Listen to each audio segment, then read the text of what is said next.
can we represent sets using a diagram? So generally we call it as the Venn diagram. So what we do is we simply draw a box which we consider as the universal. That means each and every element is there inside this box. Now let's say I have two sets, A and B, and now I need to represent it in this Venn diagram. So what I do is I simply write down a circle with A, B. I hope you all have done all these things during a school time as well. So this is not something new for operation of sets that you are studying. So again, we consider some portion that might be in conjunction with A and B both, and some portion is going to be simply A alone and B alone. Now let's say if I was to represent a Venn diagram of three sets, it would simply be in this way. So a Venn diagram is basically a visual representation of sets showing relationship between different sets using overlapping circles or shapes. So generally we use circles to show that. Now let's say this is my set C. This is going to be my universal. That means all elements that do not belong to A, do not belong to B, do not belong to C, but are in our topic of discussion, they would belong to the universal portion. Now again, different operations, talking about union. A union of any two sets A and B contains all elements of A and B. That means if I was to represent this in a set builder form, how can I write it down? I can say X, where X belongs to A or X belongs to B. So X should can belong to either A or B. That means either of these two cases can be taken. So here, if I was to shade the portion in my Venn diagram, that means this entire portion, the one that you can see has been shaded in yellow as well, this entire portion becomes my A union B. Now, there are a few properties again of union that you need to keep in mind. Let's say if I have A union B, this would be equal to B union A. The number of elements, the elements would of course be same. Now let's say if I do A union phi, I have just one set with me and I union it with phi, so it is going to be A. Now let's say if I union A with universal, so what am I going to get? Universal. With universe and A, everything is going to get included, so universal comes as my answer. And let's say if I take the union of a set with itself, it is going to come out to be the set itself. So these are few properties that you need to keep in mind. Now these properties are going to be more or less similar. According to your logic, you can definitely write down for all other operations as well. For example, be it intersection, difference, complement, or any other things. Now for intersection, A and B contains only the elements which are in both sets. So if in Venn diagram we see this is the portion shaded, that means this is the portion that comes in A as well as B. So if I was to represent this in a set builder form, this would become X, where X belongs to A and X belongs to B. Initially in union we had used the word or, here we are using the word and, so keep this in mind. Now again the same properties. If I do intersection of A with A, we are going to get A. If I do intersection of A with universe, what am I going to get? We are taking only the common terms with universe and A, so we get A. If I do A intersection phi, we are going to get phi. What are the other properties? Now again, if I do A intersection B, this would be equal to B intersection A. Be it in any other way, be it unordered, the elements are going to be same, right? So that is what matters. Now talking about difference, A minus B. This means the elements which are only in A, the ones which are in B are going to be eliminated. So all the terms which are in their intersection as well, those are also going to be eliminated. So in this diagram also you can see this is the shaded portion. That means this is my A minus B diagram. Now let's say if I was to reverse this and if I was to ask you what would be your B minus A, again B minus A would simply be two sets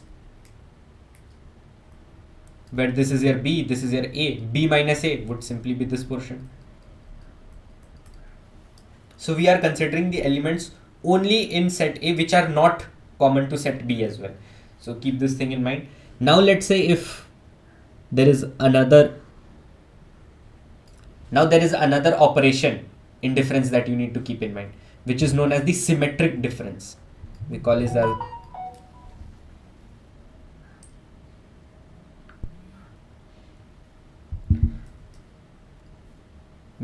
as the symmetric difference.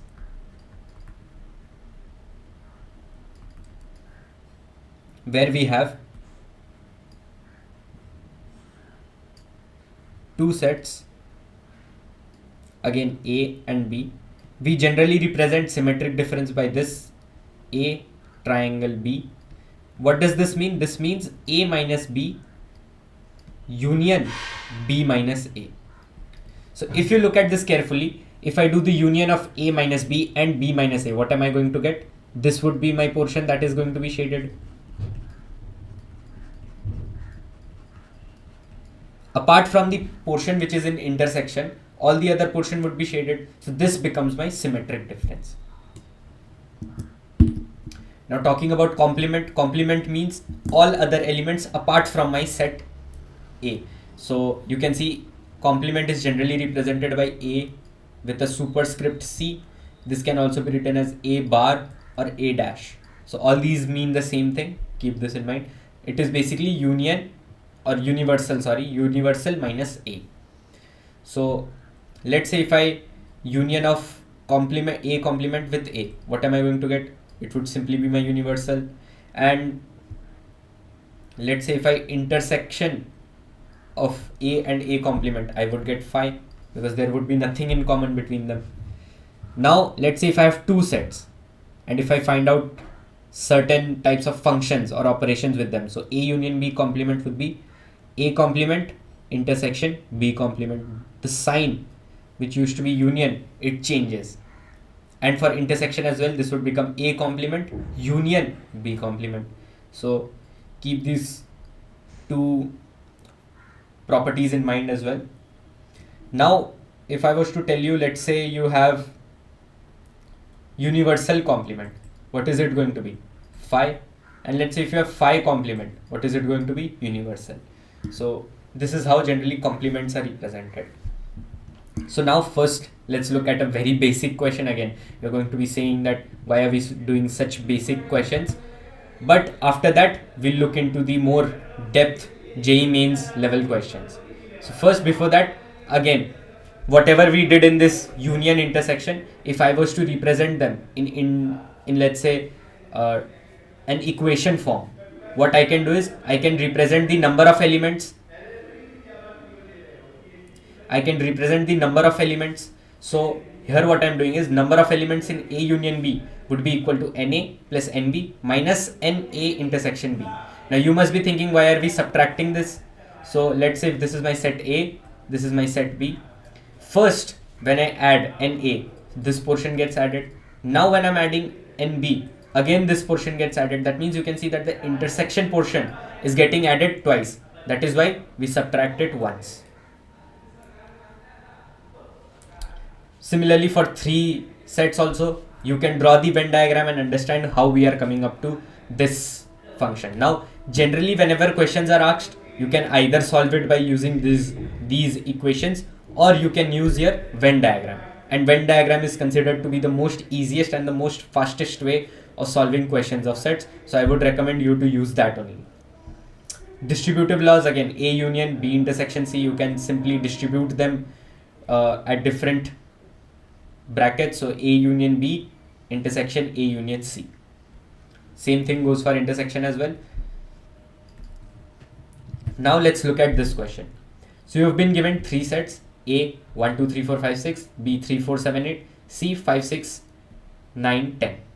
Now they've told us find out the value of elements in A union B union C. Again, if I write down A union B in modulus sign, so this is not modulus, keep this in mind.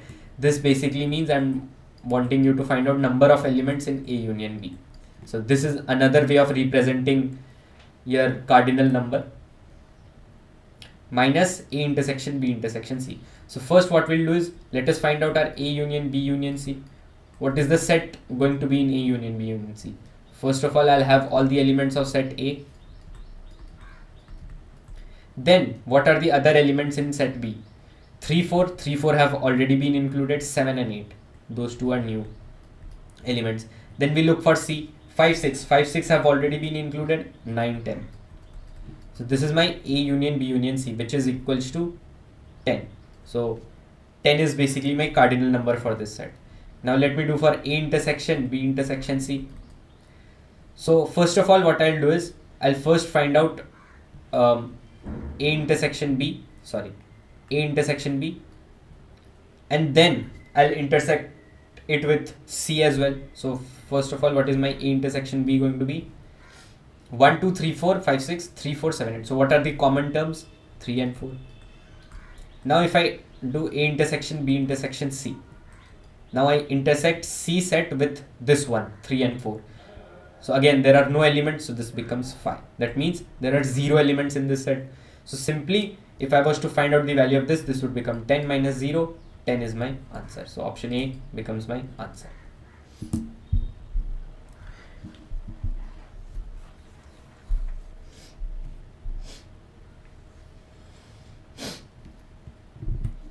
Now let's look at a proper JEE level question. This was again a question that was asked in previous year JEE mains.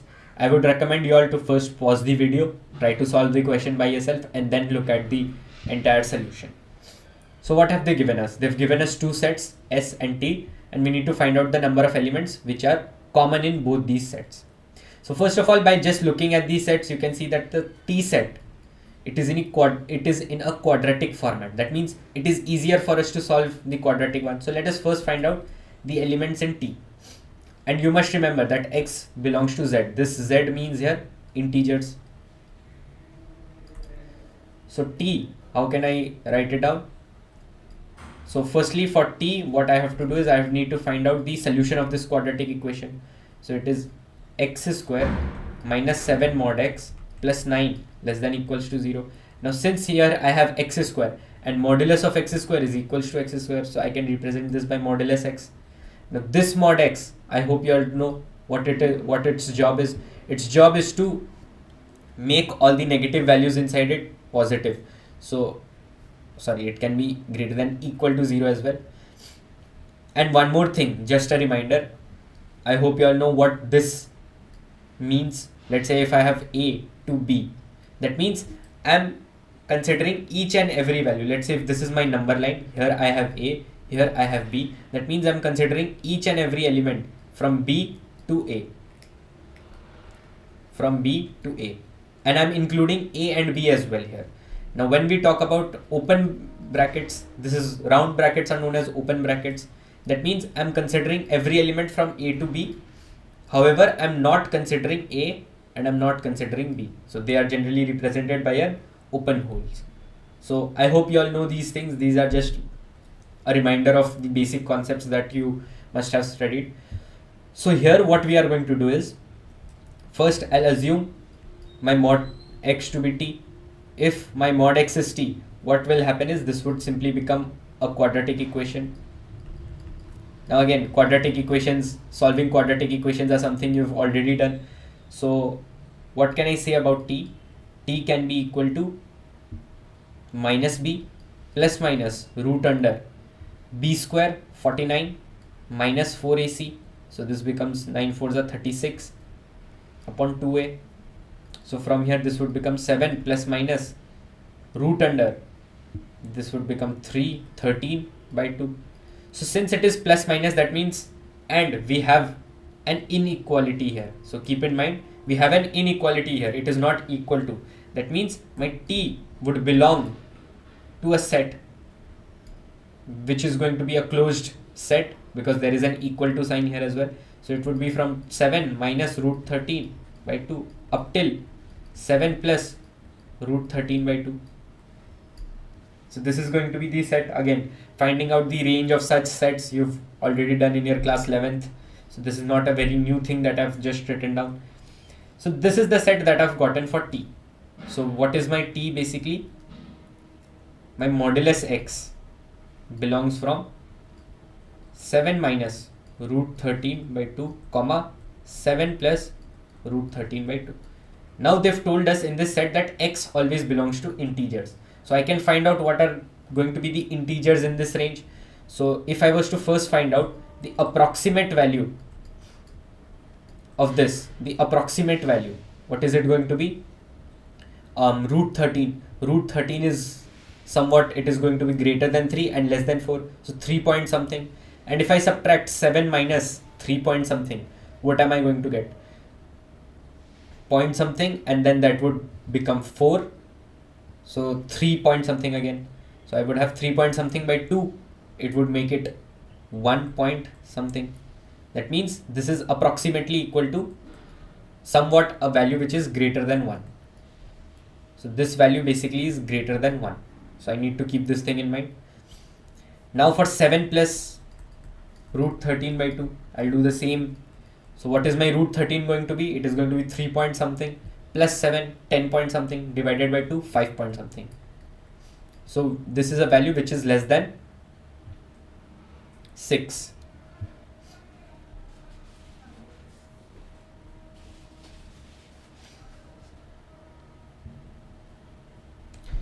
So from here, that means my range is basically a value which is greater than 1 and less than 6. So what are the integers in this set that are going to be?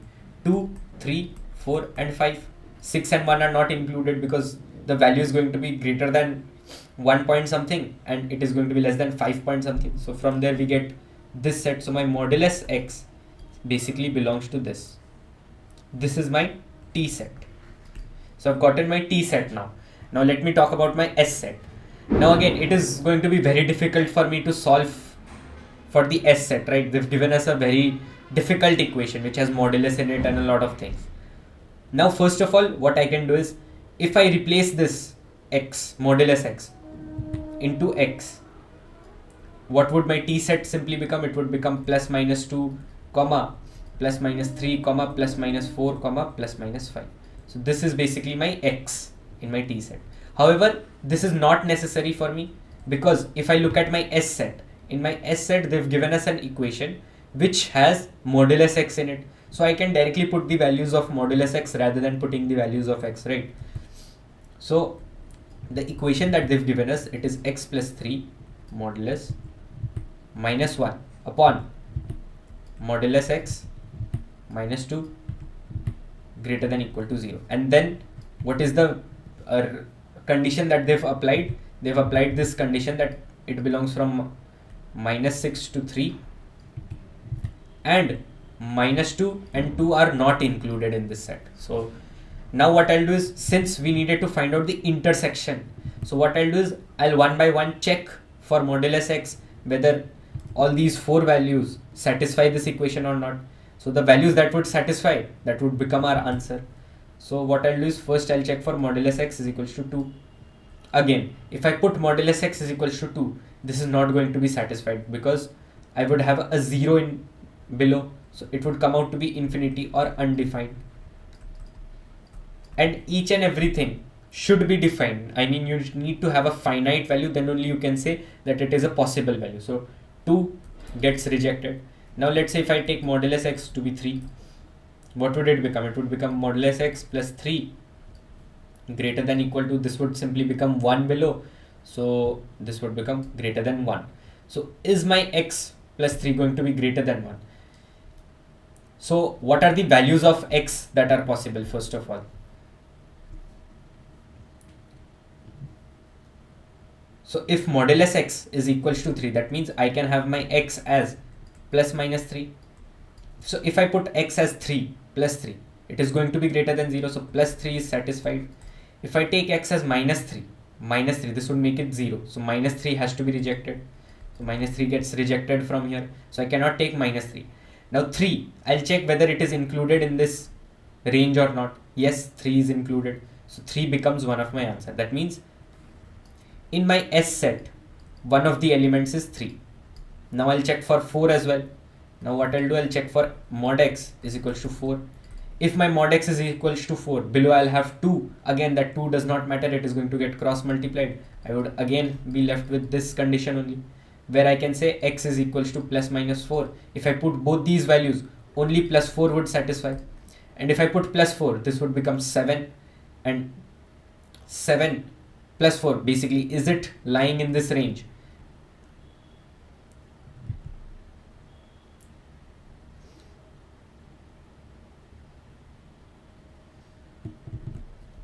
So if I put, modulus x as 4. So modulus x would be equal to 4. That means my x can be plus minus 4. So if I put plus 4 here, it is going to come out to be 7. However, plus 4 is not cannot be taken, because plus 4 is not included in this set, right? Now if I take minus 4 here, if x is minus 4, minus 4 plus 3, this would make it 1, minus 1, and since it is under modulus, it would become 1. So minus 4 basically satisfies this equation, and minus 4 lies in my range as well. So another value that it becomes common is 4, because I'm taking only the common elements of modulus, or let's say if it is not very applicable to you, so I'll just take minus 4 here. Now what I'll do is I'll check for modulus x is equals to 5 as well. So x can be plus minus 5. So if I put plus minus 5 in this equation, so if I put plus 5, again it satisfies. However, plus 5 is not included in this set, right? So plus 5 would get rejected. If I take minus 5, minus 5 plus 3 would give us minus 2. Modulus would make it 2. 2 greater than equal to 1. Yes, it is satisfied. So is minus 5 in our set? It is from minus 6 to 3. So minus 5 is in our set. So minus 5 also becomes our answer. So basically, we are going to have 3 elements in sets S. Now what are the common elements from T and S? Because we need to find out intersection of S intersection T. So what are the common elements going to be? 3, minus 4, minus 5. So these become my answer. What was asked to us in the question? The number of elements in S intersections T. So this becomes 3. So n of S intersection T, that was what we had to find out. This becomes 3.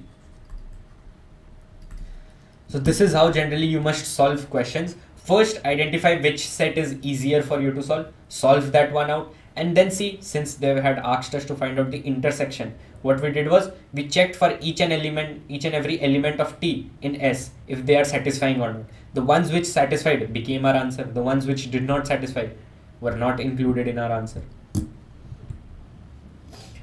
Now let's look at this question.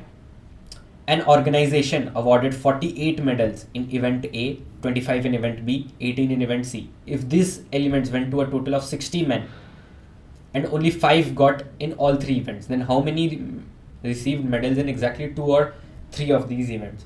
So first of all, this is a question of Venn diagram. What we'll do is we'll draw our 3 sets. These are our 3 sets. Let me consider this to be A. This is my B, this is my C.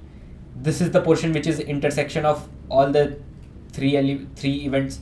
So what have they told us? That 5 men got medals in all 3 events. That means 5 men are going to be here. So in total, there were 48 medals in A. In total, there were 25 medals in B and 18 in C. Now, let's say if in this portion, we had A number of medals, this we had B, let's say here we had B, here we had C, here we had D, E and F. So D represents the number of medals which were in A as well as B. F represents the number of medals, people who got medals in both event B and event C. For E also the same thing, the number of people who got medals in both A and event C. So from here we've gotten this. So they've told us that there were total 60 men. So total 60 medals were there. So what we can say is A plus B plus C plus D plus E plus F plus 5. This is equals to 60. This is one equation that we've gotten. The other equation is A plus D plus E plus 5. This is equals to 48. So this 48 here includes all the medals that were received from event A. Now for B, this would become B plus D plus F plus 5. This is equals to 25. Similarly for C also, we will write down our equation. This would become C plus E plus F plus 5. This is equals to 18. Now what they've asked us to find out, how many received medals in exactly 2 of 3 events. So D received in exactly 2 of 3 events, F received and E received. So basically we need to find out D plus E plus F. Again, this does not include 5 because they have told us exactly 2 of 3 events. That means we cannot include the one which won in all 3 events. So from here we need to find out D plus E plus F. So let us consider this to be our main equation, because here we have D plus E plus F. What we'll do is we'll substitute A, B and C from all these 3 equations in this main equation and find out our answer.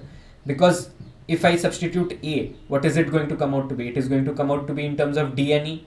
D and E is in our question that was asked. For B, D and F. D and F is also in our question. For C, E and F. E and F is also in our question. So from here, what I'll do is I'll simply start replacing the values of A, B, C in the main equation. So what would A become? A would become 43 minus D minus E plus, this is my A, or let me remove the bracket simply so that it becomes easier. I'll replace the value of B. B would become 25 minus 5 minus D minus F. So this would become 20 minus D minus F plus, replace the value of C. It would become 13 minus E minus F.